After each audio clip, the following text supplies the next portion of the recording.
Radio Club February 2021 meeting. I'll admit Dean and Jason, could you? I got it. You run the meeting, dude. Okay. We're going to start off with the Pledge of Allegiance for everybody.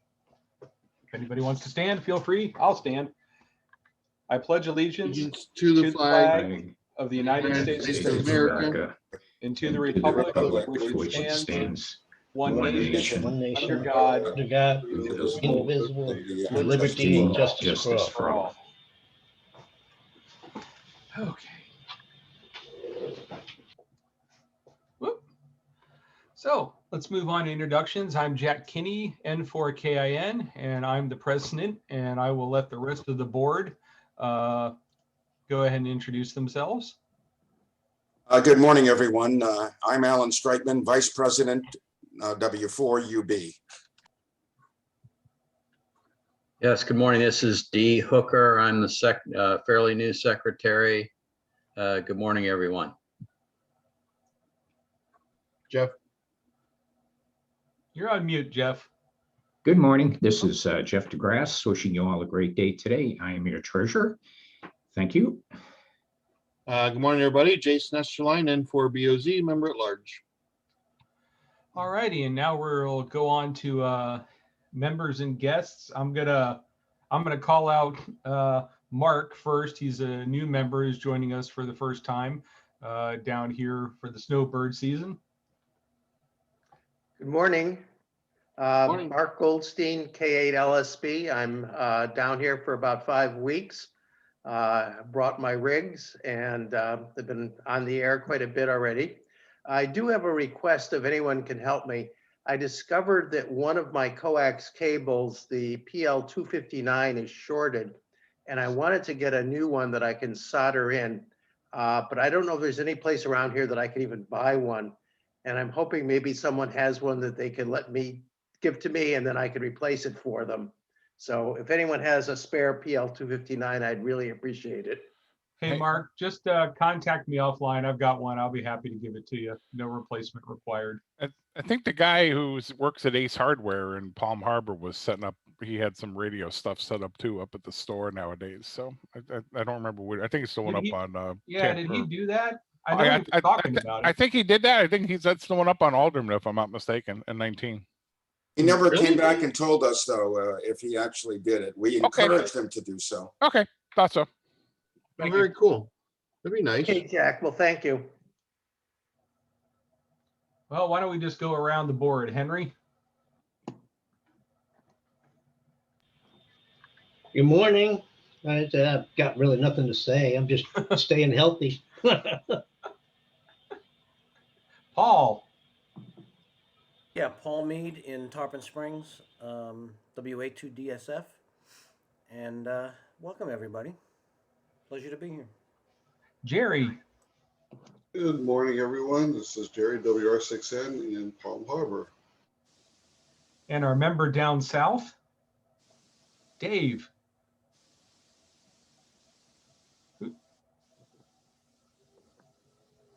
You're muted, Dave. Yeah, you're on mute.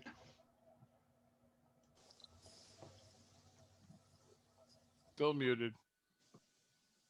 Press your space bar. There you go. There we go. This laptop does strange stuff. Dave, WA3VRE in Palmetto.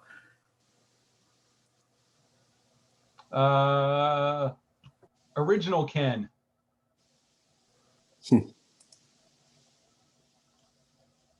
Hi, this is Ken, KO4V in Countryside. Good morning, everybody. Good morning. Mike, Branda. Mike, K4HN in Palm Harbor. Wesley. Morning, guys. This is Wesley. I'm in Palm Harbor, K4WLH. Morning, Dean. Your turn. Hey, good morning, everyone. N0OAC, Dean over here in Tarpon Springs, and having some internet issues this morning, but I guess Spectrum has upgraded their system. They say we have twice the speed now for the same price, no increase. Not yet. Anyway, I have to get a new modem, I guess, and I've been kind of working on that this morning. Found out you have to put a 16-digit code in there for your account number, which I haven't been able to find yet. I go online anyway, having some issues with dealing with that this morning, which I thought was going to take me 2 minutes. But anyway, I'm on the meeting. We're cooking and having a good day here. So good to see you guys. Good to be online. And to our brother in North Long Island. Good morning, everybody. Can you hear me? We can hear you. Good to see everybody. Glennon for ESU from Brooklyn, New York. Tom. Me, hello. Hi, everybody. This is Tom, NY4I, Madeira Beach. Captain Ken.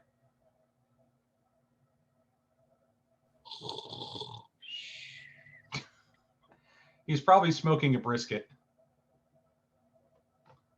Ron. Good morning, everybody. This is Ron, W4RFA from Dunedin. Hope everybody's having a nice day today, and it'll be a good weekend for all of us, hopefully, in Tampa Bay. Bye now. I hope so too. Oh, there he goes. He's unmuted. Yeah, my speaker, my space bar isn't doing well either. Anyway, Ken Skaggs, Tarpon Springs, WQ3V. Good morning. Good morning. All righty. So we're going to move on to the officer reports. So D, I know we have the minutes that have been posted for about 2 weeks. Yes, good morning. No report here really. Just happy to be on board. Back to net. All righty. Are there any corrections to the meetings? I mean, to the minutes? Sorry. None noted from me. All right. If there are no corrections and the meetings, I don't know why I keep saying that. The minutes will be accepted as they have been posted. And I'm sure I phrased that wrong, but I forgot to open up my notes. So we'll move on to the treasurer reports. We have 2 reports this morning from Jeff. One is as we said last time, will be the amended report from December because we were short for 2 days. So we have that revised report as well as the report from January. So I'll turn it over to Jeff. Okay, thank you, Jack. So as you can see here, we have an amended report, and part of it also was due to, the sudden upsweep of all the invoices getting sent out and the short lead time between the end of the month and when we had our meeting, and also to become familiar with Wave and how this system is working in conjunction with PayPal and some of our accounts and so forth. So it was certainly a challenge anyhow. So that being said, we're going to go through the income here. And in December, we acquired $518 worth of dues. We had one donation for $19.20. And actually, that was from Dave Shuey, I believe. And we had a bank dividend of a grand total of 9 cents. Woohoo! So, yeah, hold on to your hats. So our grand total of income was $538. Now, in terms of expenses, we have, of course, some PayPal fees, which were quite reduced from normal in that we only had just a few members using PayPal to pay their dues. However, more people were paying dues through the Wave system in the invoices that we sent out. And although the fees are $1.03 on both of these PayPal and Wave accounts, you can see we had $18 worth of Wave fees there, which shows you most of the members now have gravitated toward using the invoices and so forth. We also had a charge for the QHT. This is sort of an ongoing thing for $63.61. Another ongoing was a post office box for $53. So our grand total of expenses came out to be $139.76. Now, going over to the last major category, We have two accounts at Achieva. One is checking and one is savings. Our checking account balance turned out to be $152.12, and our business savings account balance turned out to be $2,226.24. We have a petty cash value of $142. PayPal listed at $158.42. And there was a Wave balance of $346.94. So that all totaled out to a grand total of $3,025.54. Now, in terms of membership, at that point of the year, we had 68 members listed in our membership list. And up to the end of the month, we had 53 of those people that have had a payment made, so they were a member of good standing. And that gave us a percent paid of just under 78%. Okay, Jack, let's move to the next one. This is our first of the year through January 31st report. And again, we're more relying on, the Wave applications and so forth here to manage our accounts and so forth. And as you would expect, again, we had a fairly nice increase in dues of $417. We had a donation of $25. And thanks to our Vice President Allen, who sold the SB-401, we acquired $175 income on that sale. And our bank dividends have soared to a dime. Woo! All righty, so our income total was $617.53. Now, the interesting thing to note about the dues here is that the dues were prorated, so not everybody was paying the full $25 that was due by people in January. That will not occur next January. Basically, pretty much everybody will be paying $25 at that point. Okay, moving over to expenses. Again, our PayPal fees were rather small, with only 3 PayPal payments made that month. The majority of the fees are in Wave, and it's $16.89, totaling out to just under $20 in fees we paid. Now, we look at the balances in the accounts, and our checking account went up to $832.93.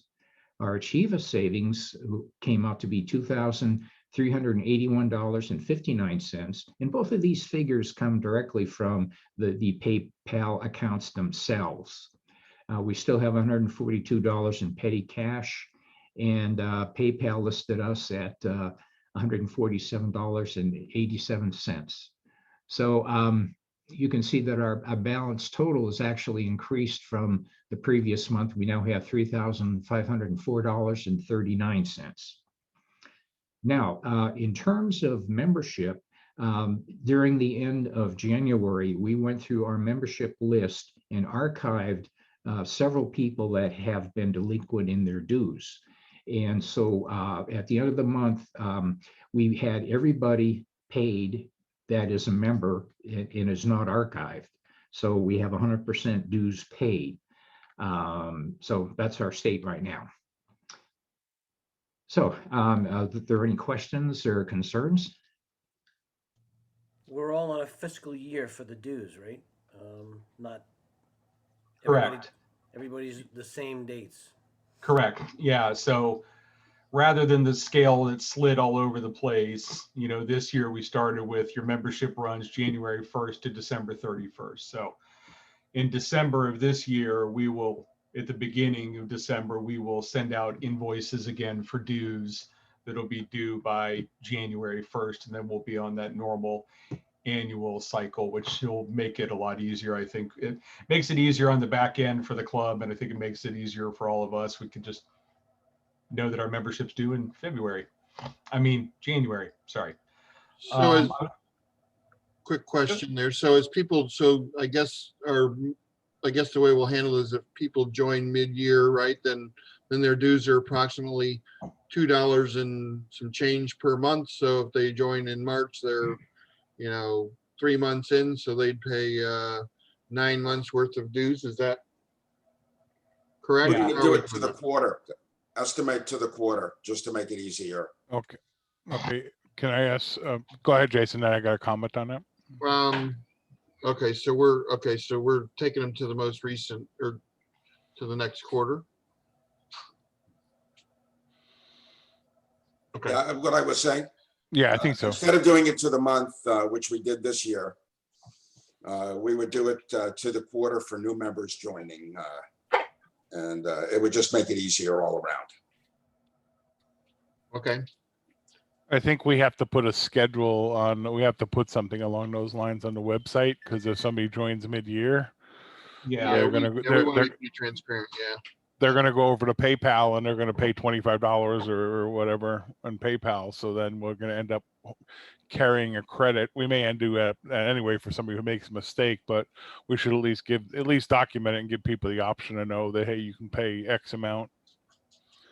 Yeah, So that's a good point, Tom. We'll have to address that. Yeah, we can discuss that, and hey, I like doing tables in WordPress. We can always use another table. Yeah, inevitably, and this is for Jeff, inevitably somebody will pay the whole amount. So, you're probably going to have to, you may end up having, that gets a bit challenging, because you may end up having credits on people, however you end up doing that, but unless you want to refund the difference. So. Well, actually, that's already happened, and we were fortunate in that the person who overpaid decided to make it a donation anyhow. Okay, all right. But that's not always necessarily going to happen. Yeah. Yeah. So maybe as Tom said, maybe we can figure out what that looks like for each quarter of the year. Pretty simple, right? And post that way when people go to join. Hopefully they can pay the right amount. I don't think the way it's set up currently, they can pick an amount that they're going to pay unless they paid via PayPal. So we have a couple things there to work through, but we'll get there. It's not like we have 100 new memberships a month or something to deal with. So Unfortunately. Right. And I was just going to add that, and I put a note on the bottom of both of the reports for anybody who's noticed that UPark is now set up where if you're buying through Amazon, you can use Amazon Smile, and we get 0.5%, half of a percent on your Amazon purchase. Amazon transfers those donations to us on a quarterly basis. So while you will see the donation line here just for consistency, it'll be blank except when at the end of the quarter, whenever Amazon sends that money in. Are there any other questions or concerns about the treasurer reports? Jack, I just want to point out something about the Amazon transfer. I believe the value of the donations have to amount to $5, or else there will be no transfer until they do so. Correct.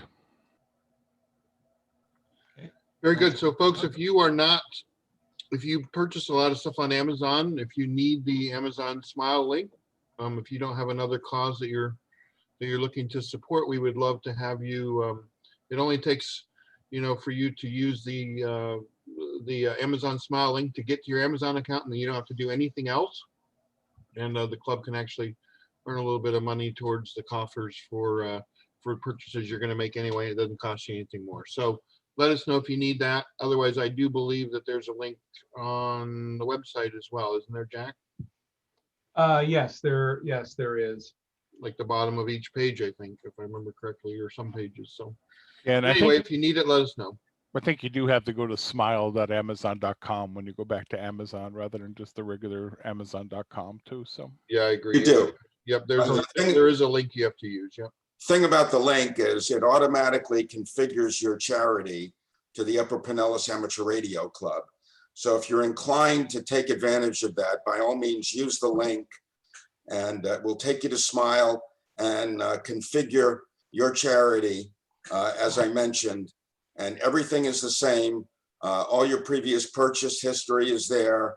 It's completely transparent to the user.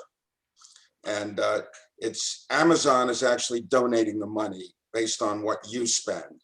It doesn't, you are not making the donation. Amazon essentially gets credit for the donation. Very cool. Part of Jeff Bezos' tax plan. Awesome. All righty.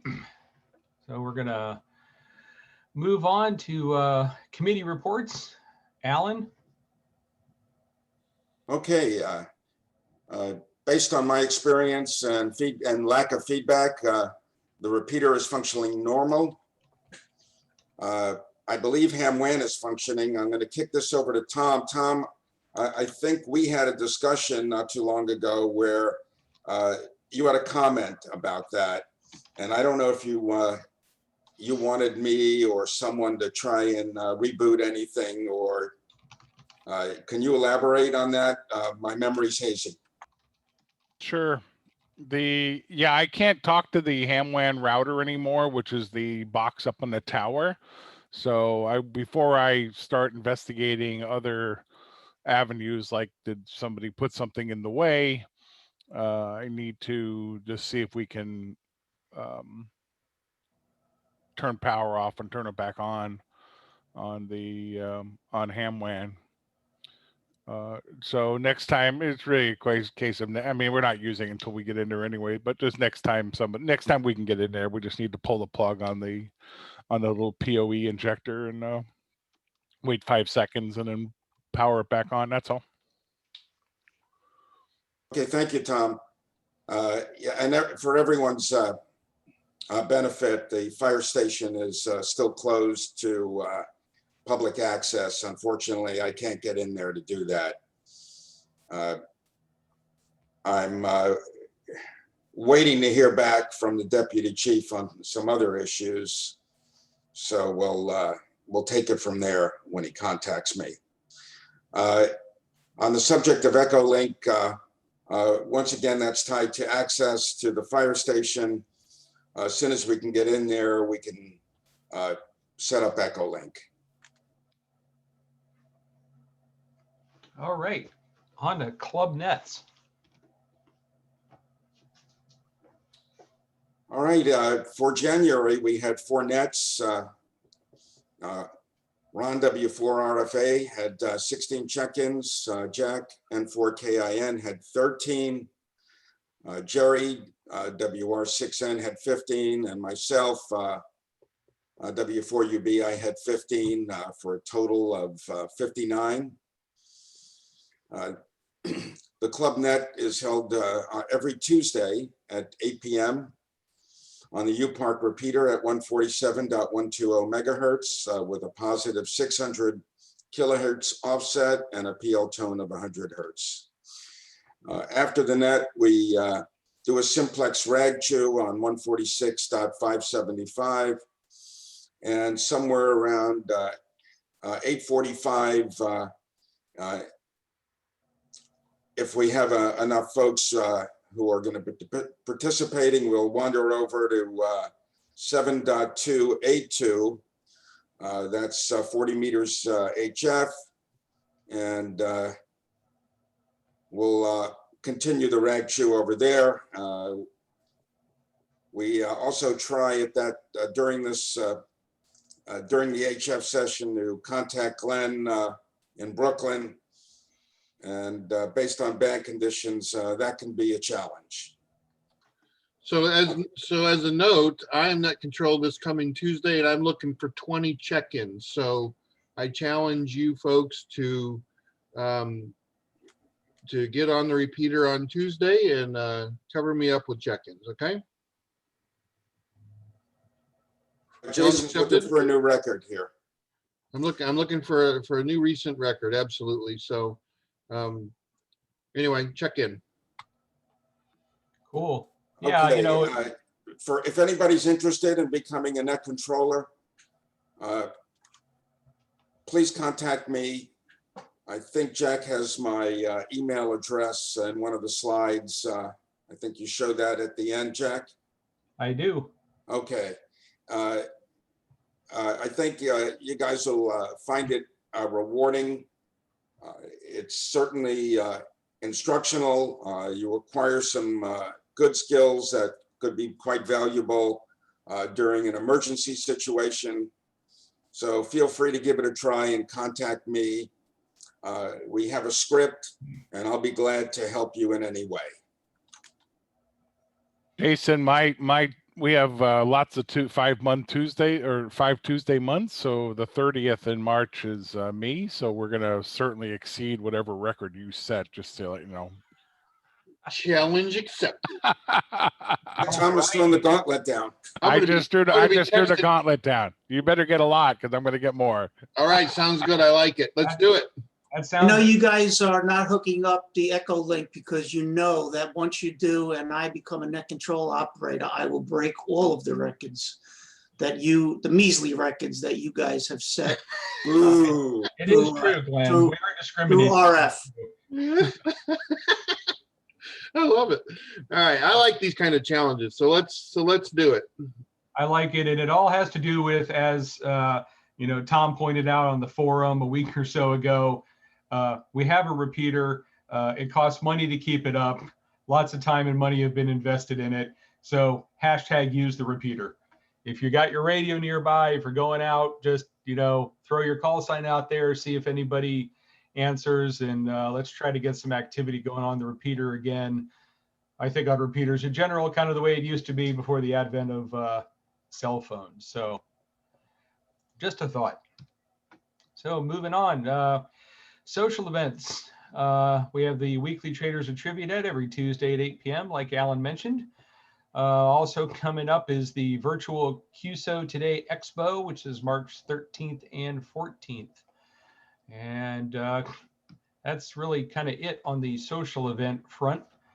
We're going to move on to announcements. We need volunteers for tech presentations. I think all of us like to learn something and see some kind of presentation. It gets kind of old just listening to the board chatter on about bank balances and things like that. So if you have interest, we have these slots open: April, May, July, August, September, November, December. You can also, where is it? Usually don't have a tech presentation in November because of the elections, Jack. Yeah. I was going to show you this. Why are things taking so long? So if you look at the meeting schedule, if you don't happen to remember that, the 2021 meeting schedule, you can see who's lined up. So next month, D Hooker is doing antique radio restoration. And then Tom Schaefer's got, he's reserved for 2 on topics to be determined later. So, think about it. It can be in my opinion, it can be anything radio or communication related. I don't think it necessarily has to specifically be ham radio, but that's just me. VE testing is going to be held at CARS. The next event is on March 8th from 7 to 9 p.m. at the Clearwater Fire Training Facility, where we have held field day for the past couple of years. Contact Mike Branda. You do need a reservation. Walk-ins are not allowed. And since we have Mike Branda on, I'll just ask Mike, is March 8th still open? Because it sounds like you guys fill up pretty quickly. Right now, it's tentatively filled by people who said they're interested, but we'll poll them to make sure that they really are interested. And I'm hoping we can increase the number of people who will be tested. We'll find out based on how things go on this Monday. Okay. Well, thanks, Mike. Hey, just a quick note. They fill up as well, but Spark also does 2 testing sessions a month. Yeah. I take that back. I think I can't remember if they do 1 or 2 now, but they also do testing sessions. So if someone's looking for a test, they can the Spark website has information on that as well if you're looking for another test. Thanks, Tom. I appreciate that. I need to get Spark on there. And I mean, again, for anybody who doesn't know or who is, new to the club, we do our testing at the fire department. The fire department is currently not allowing any guests in. Even though Clearwater Fire Department it's a department by department policy, not a county policy. So Clearwater's letting people in, Palm Harbor isn't. And, you know, that's okay. We're not going to complain because they're nice hosts and we have a very nice spot there. So can I ask you a quick question for, not to put anybody on the spot, you know, it's been a long time, obviously, since we've been able to offer testing because of those reasons. Any thoughts or ability or possibility to do maybe something where we do it at a, you know, open air in a shelter or something like that in social distance? Have we thought about maybe doing something of that nature? I haven't really thought about that yet. But I guess we gave a little bit of thought, but not really thought about it deeply enough to do something. And by the way, Spark does have 2 sessions every month. I talked to Pat this morning and they have 1 spot left in their March testing sessions. Okay. All right. Well, anyway, just, you know, just a thought. Like I said, not to put any pressure on anybody. It'd just be, you know, the more people we can get into the hobby, the better off it is, right? That's really the bottom line. So. Absolutely. And just a carryover announcement from last month that the FCC reduced the licensing fee. And I believe, I don't want to state this incorrectly, this is for when is this just when a license is renewed, or is this when somebody initially gets a license? Yes. Both, yes. Yes. Okay. Well, I believe they were going for $50 originally, right? And then they changed down to $35, unless you're doing an administrative change, which is probably like changing your address and stuff like that, I imagine. I think the $35 is also required for vanity call signs. Correct. Anything but pretty much an address change or a name change if you get married. So has the 30-day notice started yet? The 30-day notice? We're supposed to I've get not 30 seen days any notice yet. for that. I was just curious if we had any dates. That I do not know. I think it was 30 days after it was in the NPR or in the Federal Register, but I don't know when the date is. So, Mike, is that actually in effect yet? I have not seen any formal date. Okay, thank you.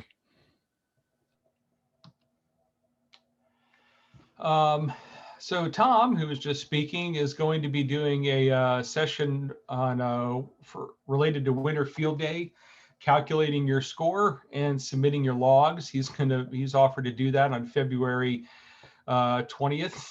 And if you did participate in Winter Field Day, I highly recommend that you attend because it is a tad bit confusing, you know, how you want to calculate, and what I thought I needed to do was not even remotely close. So I would suggest attending before you submit your logs.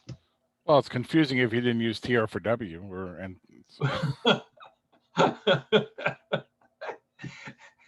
For anybody who doesn't know, Tom is one of the, 3 or 4 people that write and maintain TR4W, which is contesting software. It's the running TR4W versus N1MM, and many of us are fans of TR4W because it's tiny. It does a lot for an application that is Tom, under 2 megs in size.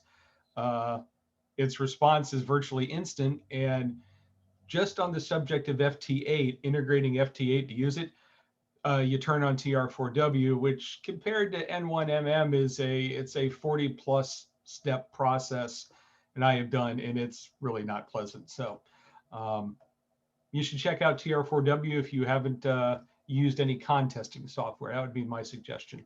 And Tom is not paying me to do that or giving me equipment. It's open source, free software. Nobody pays anybody.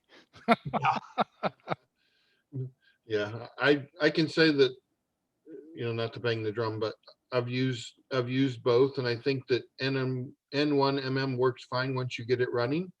But it was definitely, as Jack mentioned, more of a challenge. And you know, for Winter Field Day this time, I went to TR4W route, and I literally had it up and running, controlling my rig in probably 3 minutes. So that was it. It was simple. Good commercial. Thank you all. Yes. End of commercial. So does anybody have any other announcements they would like to offer to the group? I just have a question for Tom. I don't know if he knows this offhand. Do they have a POTA template? POTA? Sorry, do they have a what, Glenn? A template for Parks on the Air? I don't know. I'll take a look though. I'll look at the rules and see what's special about it. See if we can do that. I'll take a look. Okay, great. Because I loved it. It worked really good for Minto Field Day. I just did SSB, but it would work. Okay, yeah, I'll take a look. Okay, does anybody have anything else besides the standing announcement about the fire station being closed until further notice? All righty, so we're going to move on to the tech presentation, which is me, and this is, I should really say, change this to say this is really kind of JS8 and JS8 call. So I'm going to move, let me go change this over here. So Jack, I have one more thing. I don't know if people are aware that there is going to be a Hamcation virtual thing on the 13th and 14th of February, and you can sign up for their forums and workshops. I mean, and they got quite an impressive prize list, and the tickets are only $5 a piece. So, excuse me. I mean, I think they're $10 a piece. But look at their website if you're interested. Oh, that's good information. Thank you. I'd forgotten all about that. They have a bunch of radios that they're giving away. I forget. I had a list, but I don't know what I did with it. But a bunch of cool radios, and besides other stuff. Yeah, plus they have all their online presentations too, so that's always interesting stuff. but I can't get my big pretzel from the pretzel cart. It's disappointing. Just won't be the same. All right. To do the camping experience, so we're even. Yeah, I can't sit around and drink orange Bud Light with Jason and his wife. It won't be the same. All right, so JS8 and JS8 call. So this is a digital mode. I don't know if anybody has used this or not. You know, I've done a lot of digital with FT8, did 2 presentations on it last year. Somewhere I came across this and heard about it. So we needed a presentation this month, so I just decided to do a presentation on it. So JS8 and JS8 call are, JS8 is a protocol, and it's a protocol that is very much based on Joe Taylor's FT8 protocol for, you know, weak signal reception and processing. And one of the things that's great about FT8 is it's, you know, it's fast, it works really well. But some people say, you know, a downside of it is it only does, you know, it's very limited. You can't carry on a QSO in FT8. And if anybody's ever tried to insert a custom message into FT8, I mean, you know that you only have so many characters in that little box, you know, to say CQ, DX, or, you know, you get a couple characters and that's about it. Because it really wasn't designed to carry on, you know, QSOs.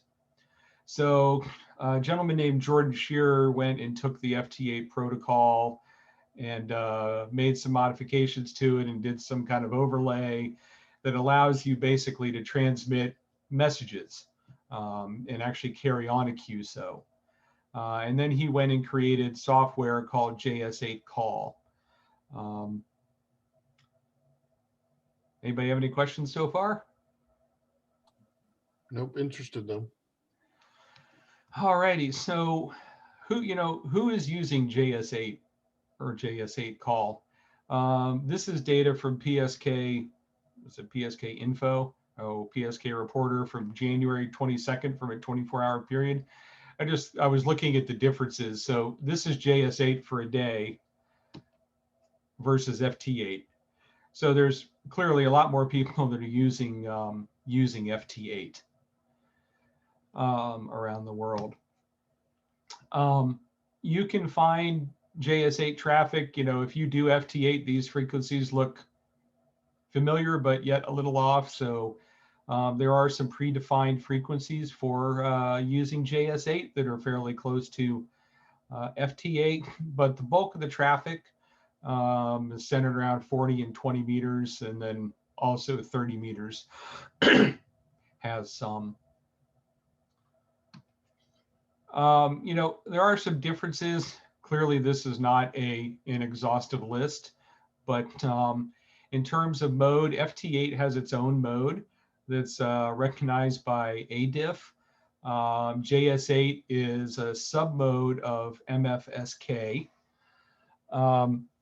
The format, for anybody who does FT8, it's a very structured format, right? Assuming that we're answering a call, we send out our call sign and signal report.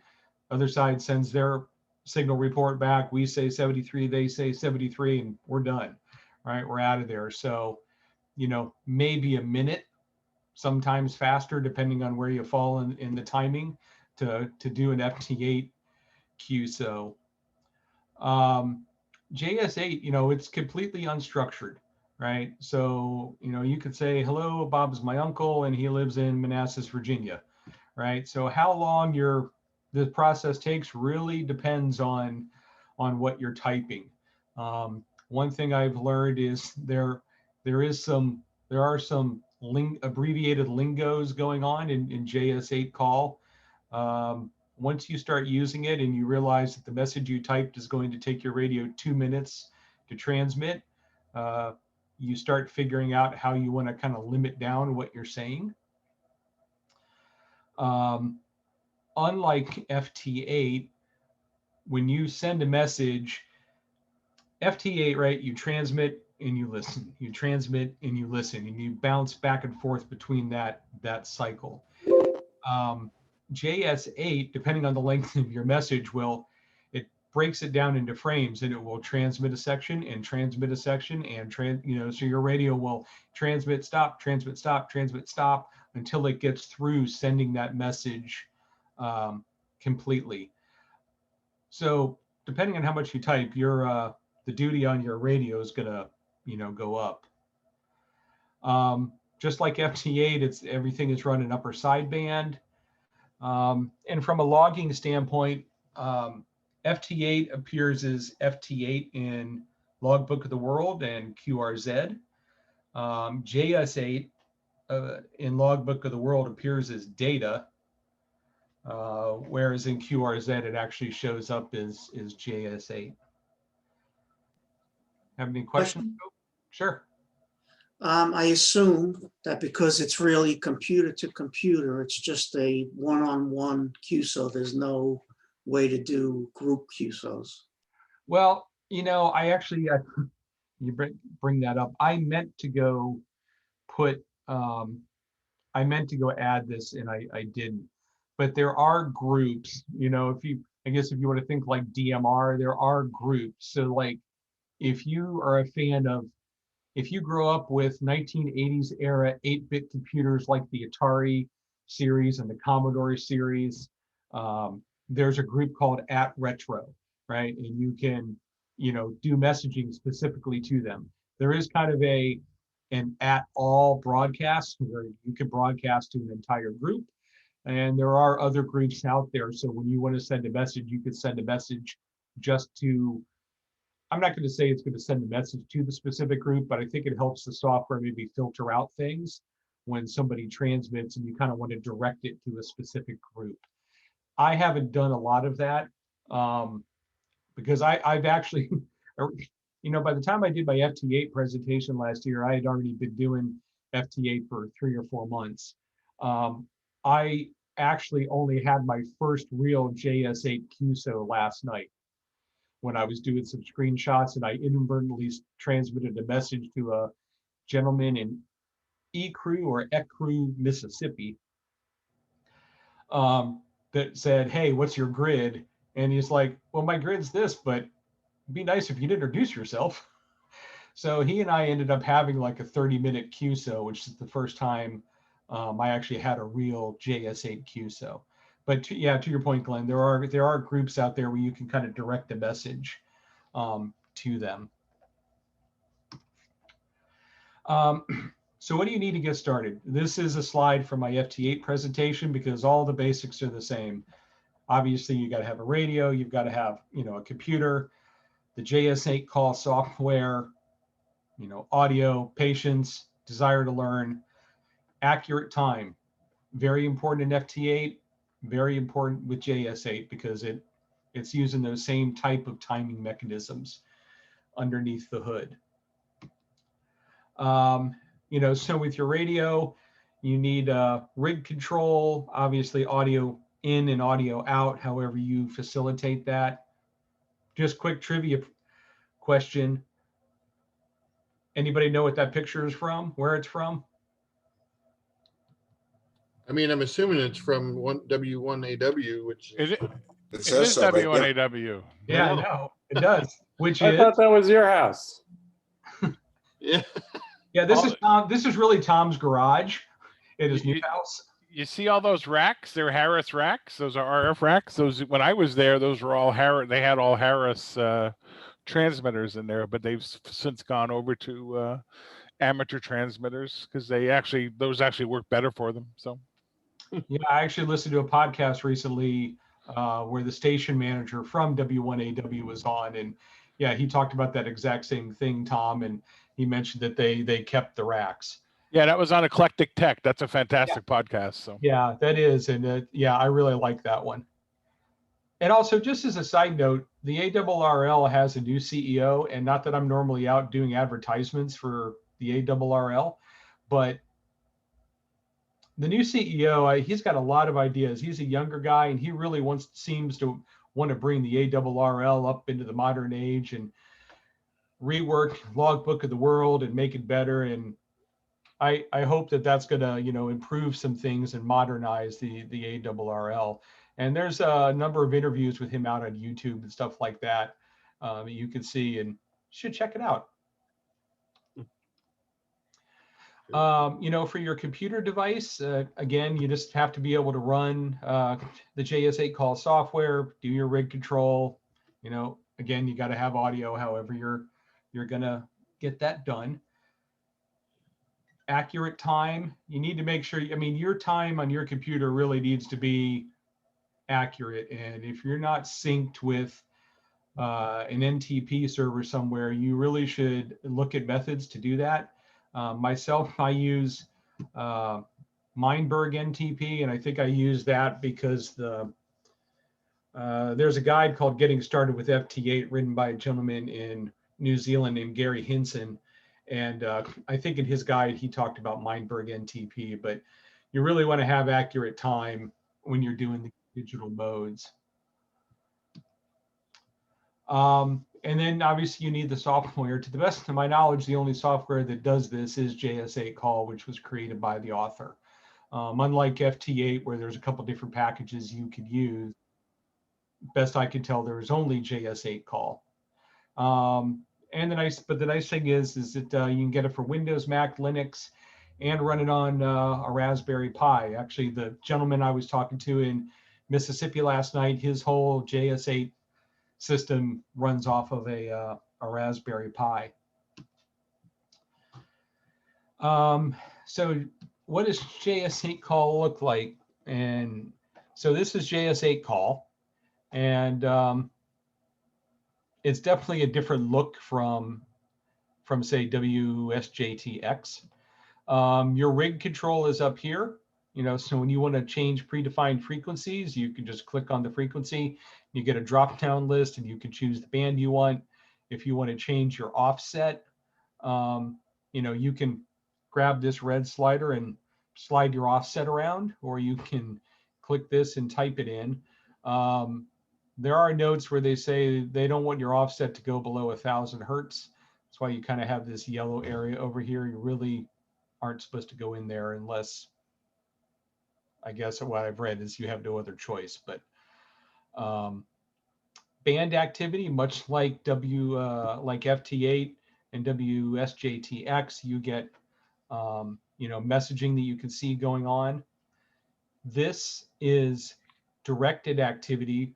So this is messaging back and forth between me and other people. So one of the interesting things I found in JS8 call is you can do a signal, you can do a level check, if you will, and you can click a button and it will sit there and blast your call sign out and ask people to tell you what your signal to noise ratio is.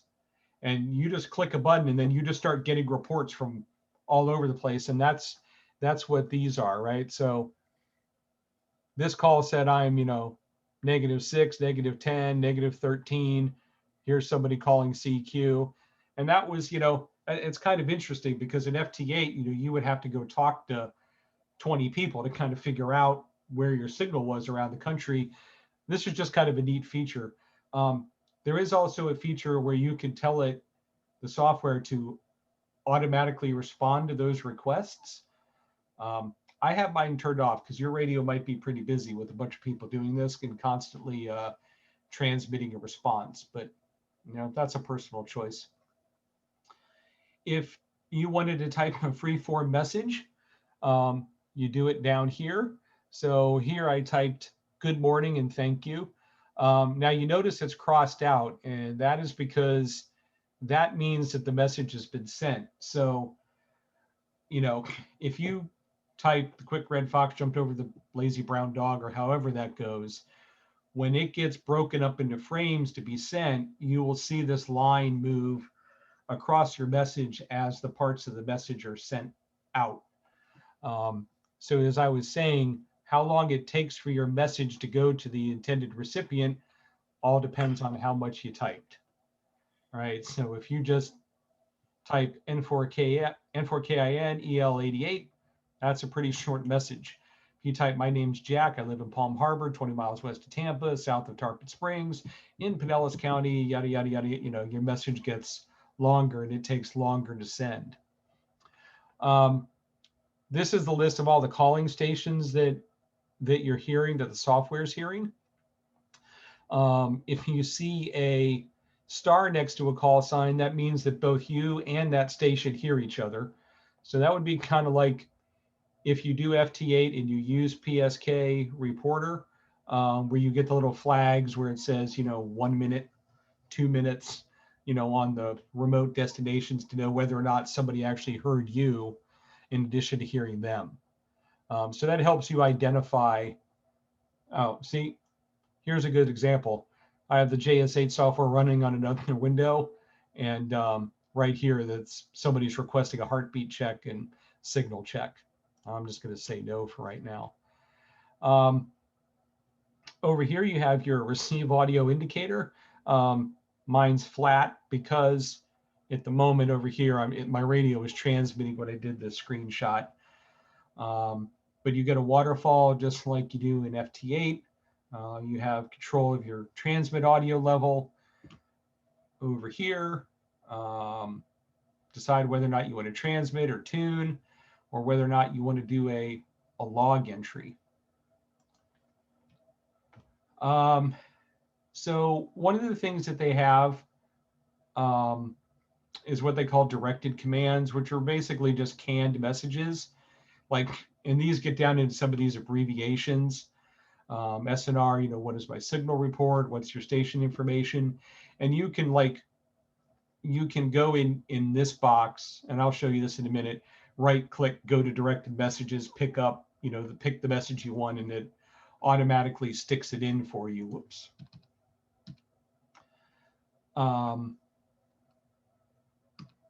You can also have your own custom messages. These are just a couple that I threw in. One thing, I was talking about how they do abbreviations that I've seen, and I haven't seen it in this list, but somewhere along the lines, FB or Fine Business is a JS8 call thing. I'm not really sure where that stems from. Does anybody know? Is that like a CW thing? Say that one more time. I'm sorry. FB?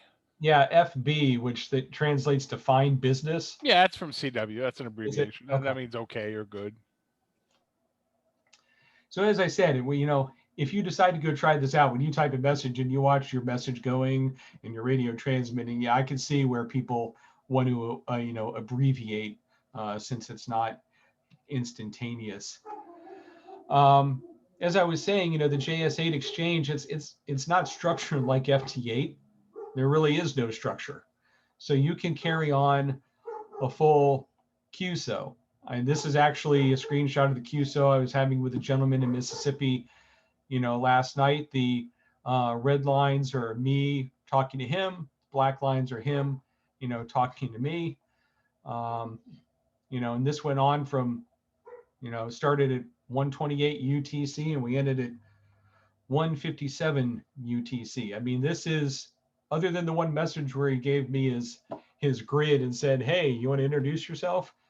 This is the QSO. So I mean, you could read this in, a minute or two, right? And you can see it took from 128 to 157 to have this QSO.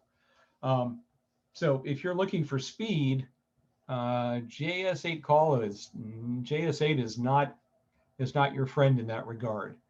But it is fun. Like, frankly, I think a QSO in CW, not that I do CW, or phone would move a lot faster than JS8. But in any event, it's good to have. It's something to have in your amateur radio toolbox, because in a disaster, if you needed to go send information, right, and you couldn't do phone or you couldn't do CW, but you have this, you could send out a lot more information than trying to stuff something into an FT8 message. So it's really easy to set up and not that hard to use. There's a built-in logging system, kind of like WSJTX, where you can do the basics. And just like WSJTX, it creates 2 log files. I just called this an FT8 format style log because it looks like the WSJTX log. And then it also writes an ADIF format log automatically, just like WSJTX. There's a button to open the log directory, but this is where the logs are stored. It's the same principle as WSJTX. You kind of notice that repeating theme of a lot of things are very similar to WSJTX. Like the setup, I swear the screens are copied exactly. I mean, they look exactly the same. I have not found any logging automation. So for anybody who does WSJTX, that you can go get JT Alert, and depending on your logging system, you could do your QSO and FT8, and then a JT Alert will pick that up and it'll send it over to, say, DX Keeper in my case, which you can kind of automate the flow of that stuff. I haven't done enough research, but just quick checks, I didn't really see anything. So, you're kind of relegated to picking up the ADIF file and importing it to QRZ or logbook, wherever you want to put it. Not to say there isn't something out there, but I just didn't find anything when I was looking. Do we have anybody on the meeting that that's doing JS8 call that may know? There we go. Can I add something, if I may? Yeah. Of course, what question am I going to try to answer for myself? But so I did look at that, and there is a UDP interface, so you can get data over to HRD as well as DX Keeper. Cool. There are ways to automatically have that information logged across if you don't want to just do the import your ADIF file like that. So those methods do exist. Okay. Well, that's good to know. And I see Tom put a link into the chat about that. Yeah, because it is really, I didn't do this in the beginning with FT8, and I did my presentation at FT8, and Tom politely during the presentation is like, why are you making your life so difficult and not, manually doing all these things? And then, because I was logging shamed, I left that meeting, and then I found JT Alert and got all that set up. So it went from WSJTX to JT Alert and DX Keeper, which pushed it over to, Logbook of the World, and JT Alert pushed it to QRZ. And now when I do anything other than that, when it's like doing phone, it's like, crap, I got to go type all this stuff in. It's like you get spoiled by that automation. So, yeah, if I you do didn't mean more to than a shame couple, you don't want to be doing it manually. What's that, Tom? I didn't mean to shame you. I'm sorry. No, I'm only kidding. I'm just joking. It was on the list of things to do. I hadn't gotten to it, but after that, I decided to look at it. And yeah, Tom was right, because it gets really old manually moving stuff around. So I'm going to try to do a demo. JS8 seems to be pretty quiet this morning. So can everybody see the screen? That answered my first question. These are run on different frequencies, right? Yeah. So this isn't on the Yes. standard FT8 frequency. Yeah, these So are not. Yeah. So when it's up a couple KC. So yeah, where is it?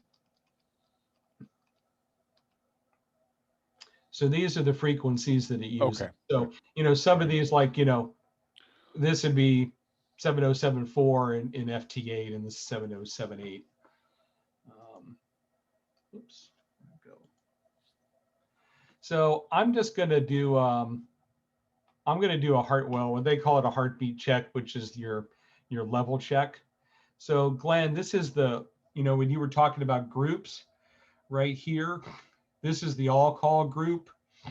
And this is the retro group of people that do JS8 and like old 8-bit computers. So I'm just going to click this, and then I'm going to click heartbeat.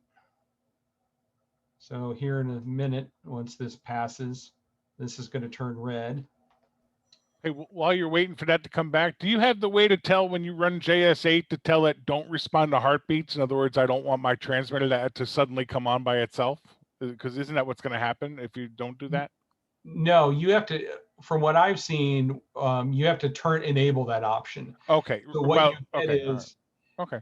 Here's one. So what Hey, will happen is you get a pop-up that says, hey, so-and-so wants a heartbeat check. Do you want to respond? And if you click yes, then your radio will send it.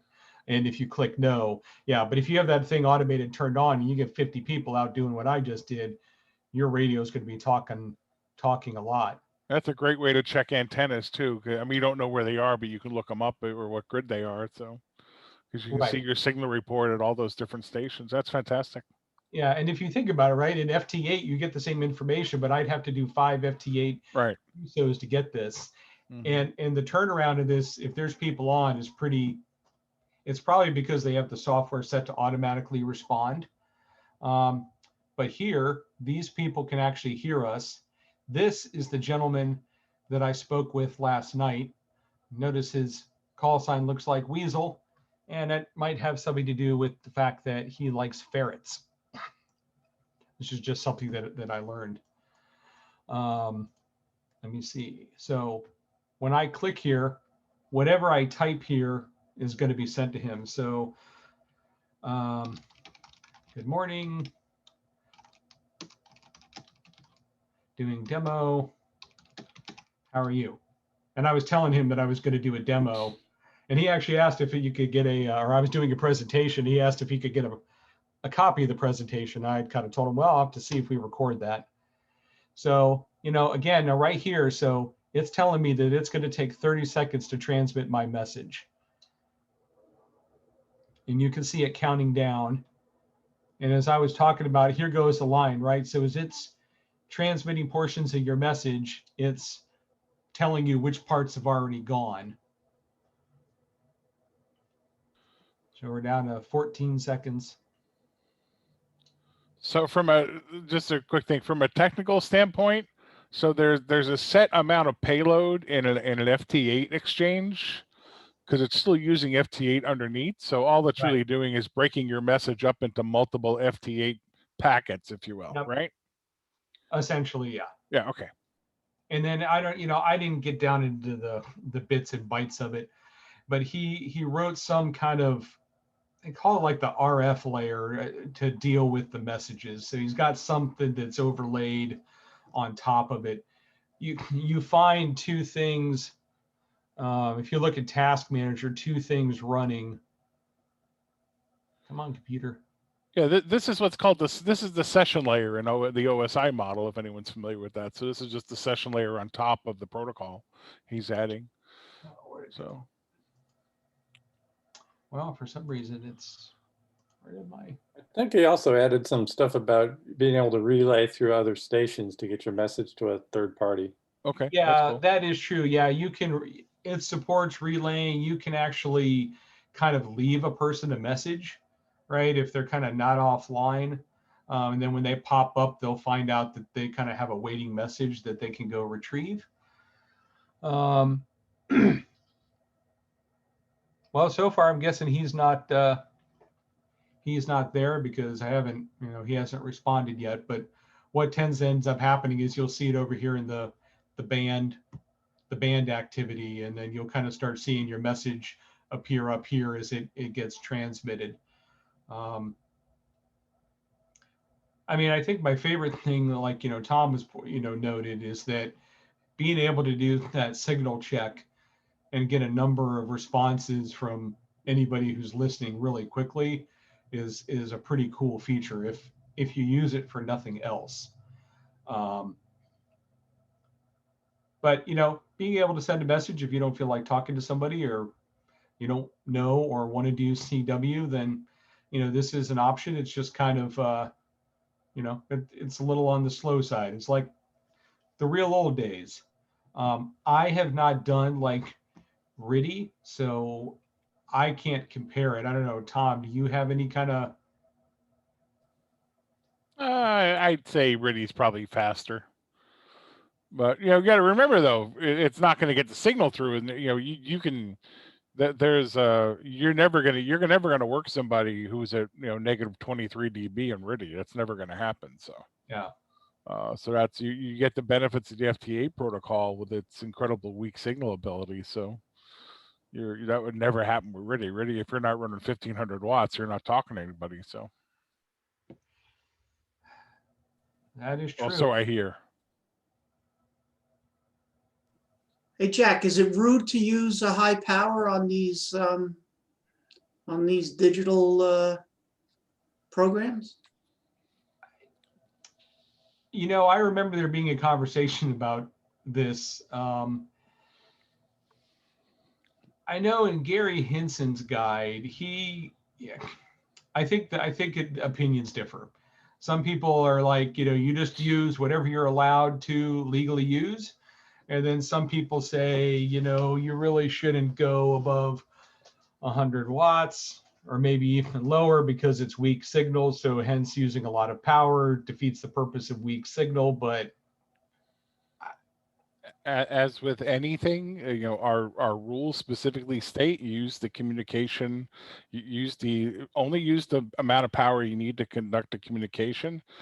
With PSK 31 is typically a lower one, so you don't use higher power, but there's absolutely no issue with using high power on FT8, which is underneath here. So by definition, JS8, there's no issue at all with using high power if that's what it takes to get the conversation done. It's not unusual on 6 meters for us to run a full 1500 watts on trying to talk to somebody in Europe on 6 meters. So it just depends where you are, and if you see a lot of reports coming back that people are seeing you at plus 10 dB, then yeah, lower your power. But if you see people are coming back to you at minus 20 dB and you got more power, turn it on, because it's going to improve your copy. Just don't overdrive your transmitter. Of course, always be careful of that. Yeah. Well, I guess our demo is probably not going to go very far, because I don't, trying to remember what his name was, Daryl or something like that. But that's okay. But I mean, this is basically the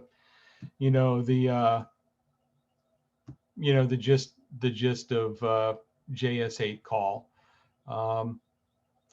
I wanted to have a presentation, and I think he's auto replying.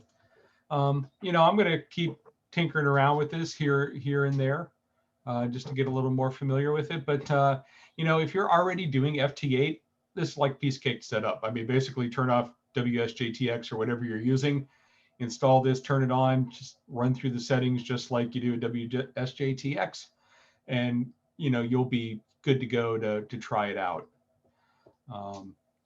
And Couple of observations. Can I add something? Sure, as always. One thing, again, getting back to the FT8's underneath the covers here, right? So incredibly weak signal capability. However, this adds the ability, if you wanted to send emergency traffic or that type thing, where you have a really poor path, even under the maximum usable frequency, you can still make a communication with this mode where you're not going to pass that traffic with any other mode. It's not going to be fast, but if I need to get a message through in an emergency or in a net or something, or traffic, real traffic, this is a superb mode to do it in. Yeah, I mean, it'd be because good it's for going an to do that. So, EOC. It'd be good for an EOC to have in his toolkit, just as another, as Tom said, another way to get messaging out during some kind of emergency event, and it costs absolutely nothing. And it's again, this wouldn't, I mean, granted, Jordan did work to make this happen, but if Joe Taylor hadn't created FT8, none of this would be possible.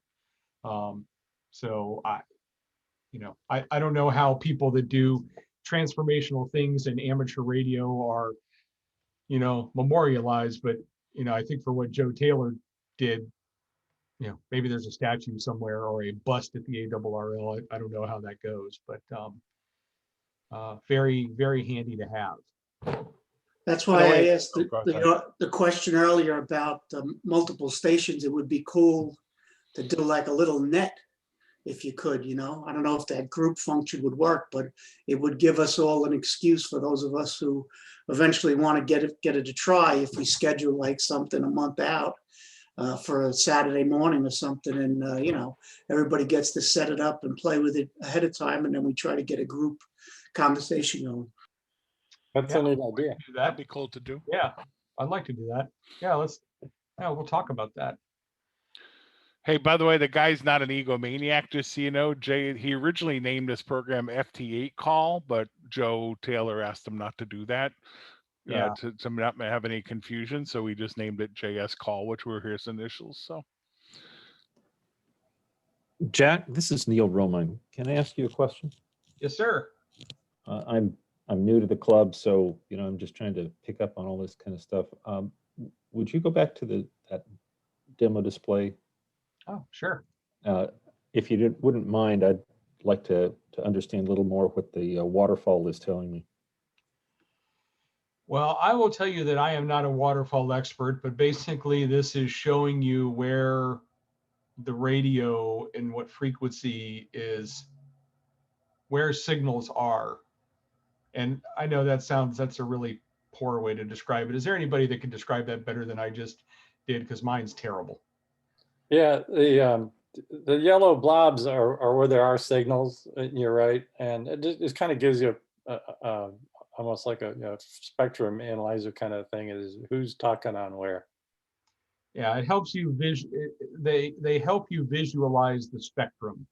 I guess might be another way to put it, to see where information is, to help you kind of. I understand the I guess the physics of it, but what's the strategy, or what so I see a signal there. What does that mean to me as a potential operator?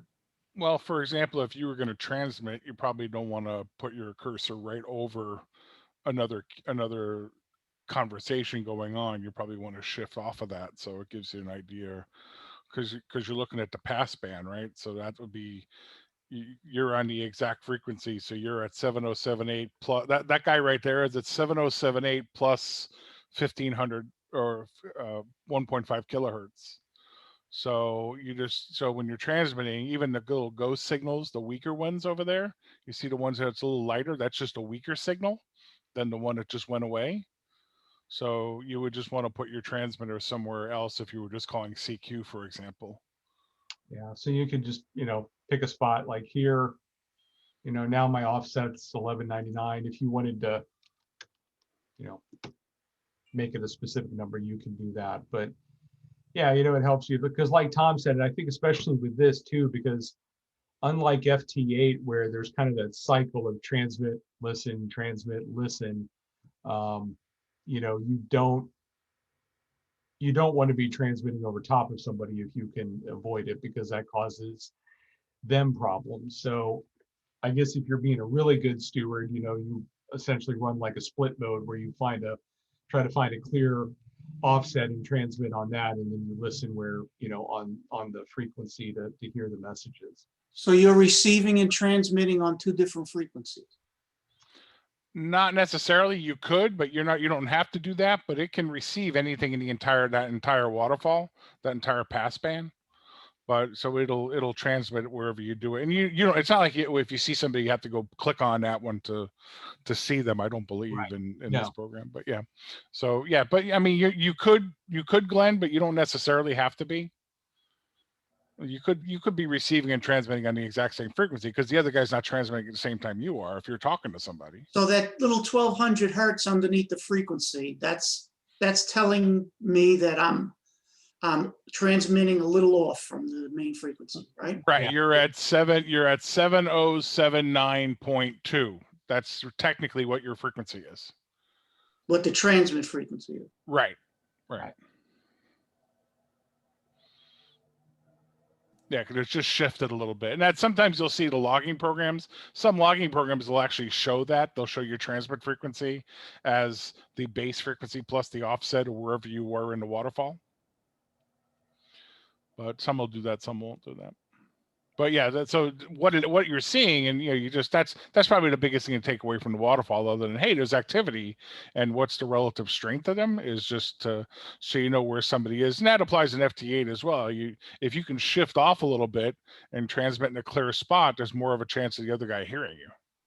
Yeah, absolutely, and especially on FT8 because, and I'm sure it'll happen if the popularity of JS8 call grows as you get so many people transmitting in one area, it just gets really hard. And sometimes you have to, if you transmit and nobody responds, you need to shift off somewhere else and find a better space in hopes that they may hear you. So that waterfall is built into the software. So even if you're using a radio that doesn't have correct waterfall, you get that, right? I mean, I had a waterfall, let's put it this way. When I started FT8, I was using a Yaesu 857. Obviously no waterfall. I had the waterfall in WSJTX because I believe this is being derived out of the software. It's listening to the information coming in, and then it's, I would assume, plotting it all out in the waterfall. Right. And if you want to see something really cool in the effect of your filters, so if you see a whole bunch of signals, like on FT8, for example, you saw a whole bunch of signals across the entire waterfall, crank down the filters down to like 500 hertz or 250 hertz, depending on whatever filters you have, and you'll start to see the waveforms go away outside the width of the filters. That's cool. It's a good trick to demonstrate the effect of filters to somebody. When you just see it start narrowing down, and many times I'll go, if you're on CW and then you switch your radio, it's like, hey, why am I not seeing anybody in FT8? Well, that's because maybe your radio still has the 500 hertz filter on. You need to widen it up to 4,000 hertz or whatever, whatever your radio supports, the maximum filter size. Glenn, this will work great with an 891.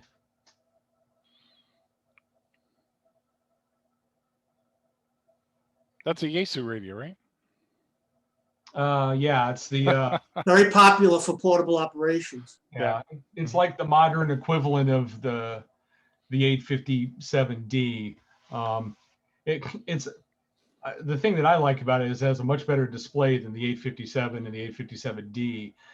When I was in Hamcation last year, I stopped by the Yaesu booth, and I asked him, I'm like, so is the 891 just an 857 in a new case and a new display?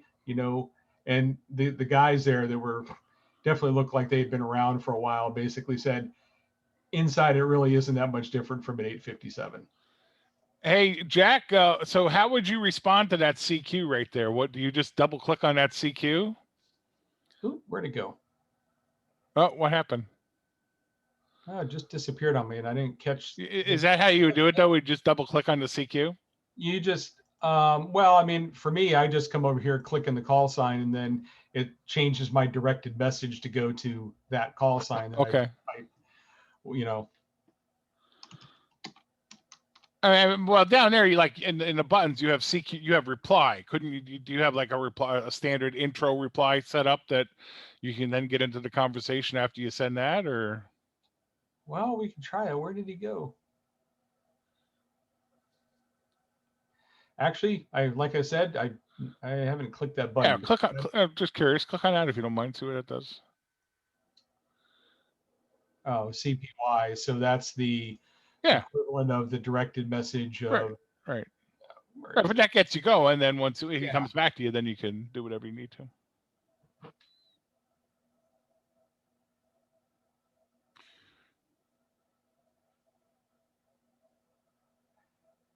Oh, you got a 991 too. Is that new, Glenn? Or did you always have that up there? What? No, that was me. He was showing his manual for a 991 Yaesu. I just didn't know if that you had normally had that up at your house or Brooklyn. You just use the 891 down here. No, the 891 is relegated to the mobile now.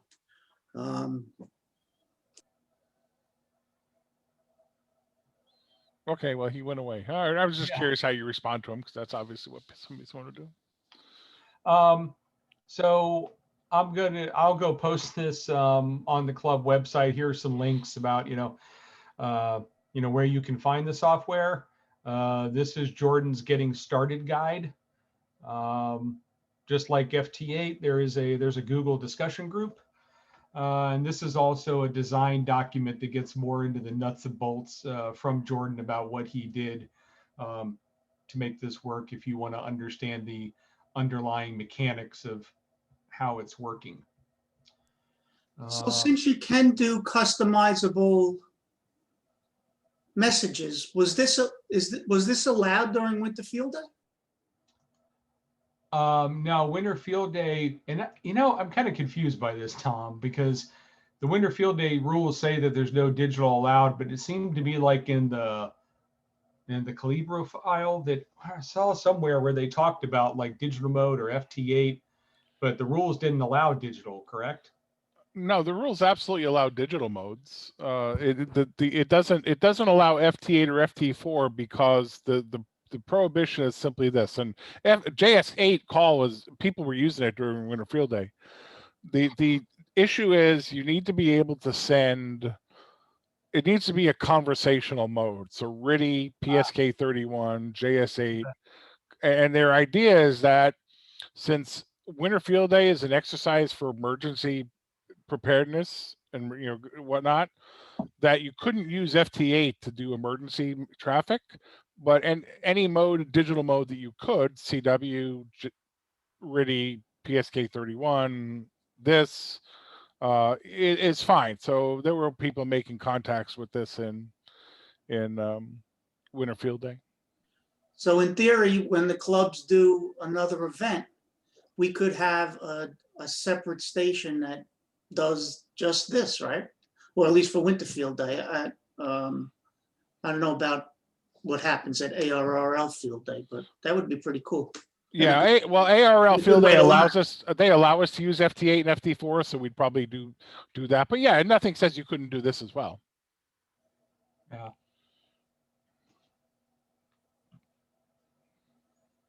So yeah, so I made PSK31 contacts during Winter Field Day, Jack. So I got extra multipliers doing that. So Are digital contacts worth more than a phone contact in these events, or no? Yeah, 2 points. CW and digital are 2 points. Wow. I see. Yeah, that's funny. It seems like digital, at least like FT8, would be worth like 1 because there's so little to do, and sometimes you gotta fight on it. Do an SSB to get that contact. Yeah, that's true. But it was originally CW versus phone. So. Anybody else have any other questions? Alrighty, well, I'll post this out to the club website under the club presentations for anybody who wants a copy. Awesome. that- Jack. I'm sorry? I said, awesome. Thank you, Jack. That was pretty cool. You're welcome, Jason. Thank you. So our next meeting is on March 6th, same time, 10 a.m. If you want to get text alerts to your phone about things like the meetings or any upcoming events, you can text UPark to 84483. We will not blow you up and send you tons of text messages. We don't want to be annoying. And also these days we have to pay for those. So we kind of limit them down to when they're important. We have our website and our forum. And these are also the addresses. If you weren't around last time, we used to kind of have all of our, personal addresses out here, and then you'd always have to remember, okay, what's the address of this person? But with the help of some people, we've got these forwarders set up. So, if you want to talk to me, the president, you can just email president@upark.org. It forwards onto my Gmail address, and it makes it easier for, people to, you don't have to remember, okay, what is Alan's versus Jack's versus Jason. So these are on the website, but they'll also be in the presentation. So if nobody has anything else, then I will call an end to the meeting, and we don't need a motion to adjourn to the best of my knowledge. So I'll say thank you for attending. I see you didn't put an address up for Jason. Is that because nobody really wants to talk to him? Pretty much, we don't like him, but Tom, I was going to mention, I don't know that I ever saw in that email string going back and forth if we had a member at large forwarder set up. We do. Oh, we do? Yeah. I'm just not that important anymore, folks. So it's all good. Yeah, I think it's literally member at large at upark.org. Yep, that works. Are we forwarding it to null? Just, we make Jason look like he doesn't respond to anything. Whatever you want to do. I'm ending the meeting now, so see y'all later. I will show you who's important now. Just kidding. I gotta go to another meeting. We'll see you guys later. Bye-bye. All righty. Bye-bye, Bye, Henry. Henry. Thank you. So I said at the end here, if I can.